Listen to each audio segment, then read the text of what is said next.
Hi everybody. So this is chapter number 13. We're going to be working with payroll and payroll taxes.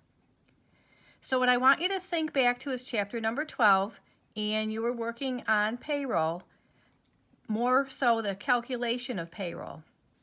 So we had a lot of deductions that we practiced taking out, and we set those deductions all aside. So now what we're doing in this chapter is we are going to work more on recording payroll.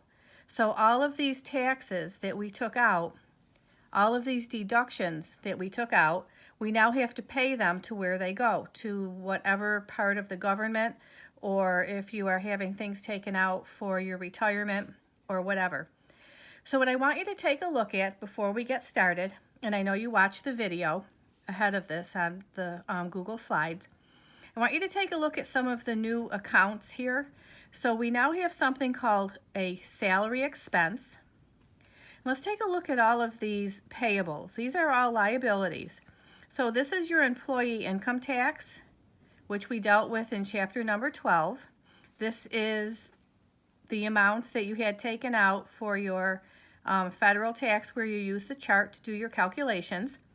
Here's your Social Security. So again, we've been taking this out, and now it's time to pay it to your government. And the same thing with Medicare tax payable. It's a liability, but now it comes time and we need to start to pay these out. So the way the book sets these up is they set them up as a set of T accounts. And you can see also that you have a cash payments journal. So you are going to be using page number 351 in your workbook, and that corresponds with page number 381 in your textbook. So we are going to be working on section 13-1, recording a payroll. So we are working for Lakeland Company. So Lakeland Company's payroll register has the following totals for the semi-monthly pay period May 1st through May 15th of the current year. T accounts and a cash payments journal are provided, and again, that is on page 351. So let's take a look at what we have. We have some total earnings of $13,800. They tell us that our federal income tax withheld for that period of time was $925. Your Social Security tax withheld was $855.60. And Medicare tax withheld was $200.10. So your first instruction is to use the T accounts provided to analyze Lakeland's May 1st through 15th payroll. So you know that you have these 5 accounts that you are going to use. What I want to remind you ahead of time is that your debits must always equal your credits. So if you ever get stuck, think back. Debits need to equal credits, and so that could maybe help you figure things out as well. So we are going to put these into a T account before we go through the cash payments journal to do our recording. So the largest number, your total earnings, $13,800. That is always going to be your debit. It is going to be your salary expense debit of $13,800. So still get in the habit of putting in your zeros, because you will be having dollars and cents. So we're going to take a look back at the book. Federal income tax withheld is $925. So that is classified as employee income tax payable. It is a credit of $925. From your book, Social Security tax withheld, $855.60. So Social Security tax payable, $855.60. Next comes your Medicare tax payable. So Medicare withheld is $200.10. And now we need to know how much cash all of this was worth.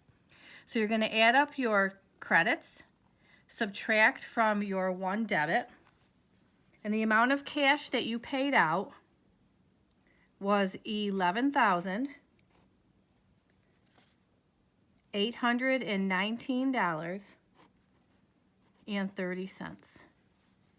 Okay, debits need to equal credits.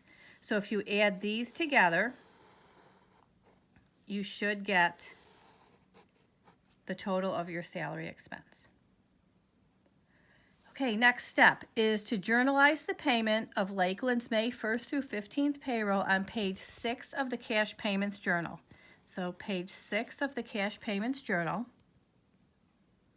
The payroll was paid by check number 564 on May 15th of the current year. So we're going to start out with 2020. The month is May. And the date is the 15th. So you're basically just copying what you have in your T accounts above. So your first would be salary expense.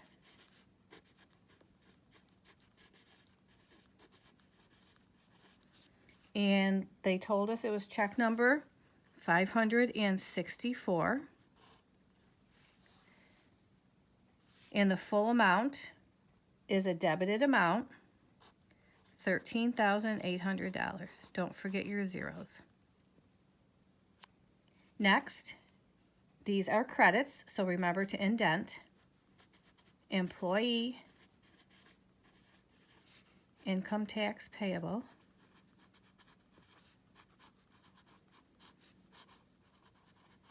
Credit, $925. Next is Social Security tax payable. Again, credit, just follow your T accounts. $855.60. Next, Medicare tax payable.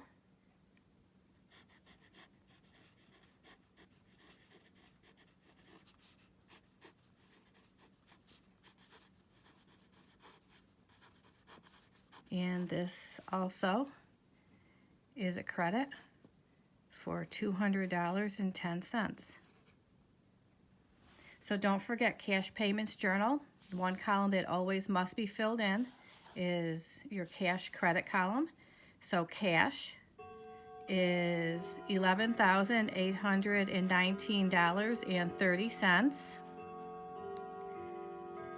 So these are your debits, your credits, and you are going to be using this journal with these transaction components when you have a transaction that reads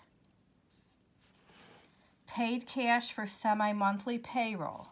So I'm going to write this in the corner for you. Paid cash for semi-monthly payroll.